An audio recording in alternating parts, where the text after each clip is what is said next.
T20 आणि taste मधून retirement घेतल्यानंतर रोहित शर्मा कुठेच दिसला नाही.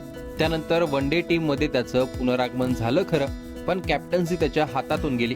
यानंतर मात्र रोहित शर्मा पहिल्यांदाच एका कार्यक्रमात दिसला, पण यावेळी त्याच्या हातातून कॅप्टन्सी गेल्याच्या चर्चेपेक्षा जास्त चर्चा झाली ती त्याच्या फिटनेसची. फिटनेसवरून सगळ्यात जास्त ट्रोल झालेला रोहित शर्मा यावेळी एकदम फिट दिसला. त्याने महिन्याभरात तब्बल 10 किलो वजन कमी केल्याची चर्चा आहे. गेल्या काही महिन्यात रोहित शर्मानं आपल्या फिटनेसवर खूप मेहनत घेतल्याची चर्चा आहे. जिम बरोबर रोहितनं डाएटवर देखील भर दिल्याची चर्चा आहे. काही माध्यमांनी दिलेल्या वृत्तानुसार रोहित शर्मा सकाळी 7 वाजता उठल्यानंतर भिजवलेले 6 बदाम खातो.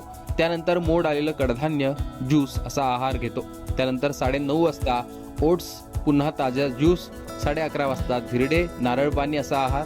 दुपारी जेवणात भाजी, डाळ, भात, सॅलड आणि संध्याकाळी 4 वाजता फलाहार, काजू बदाम आणि 7:30 वाजता जेवणात पनीर सोबत भाजी, पुलाव, सूप असा आहार असतो.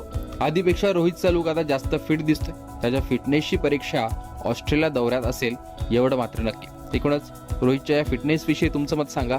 लोकमतचं YouTube चॅनल सबस्क्राईब करा.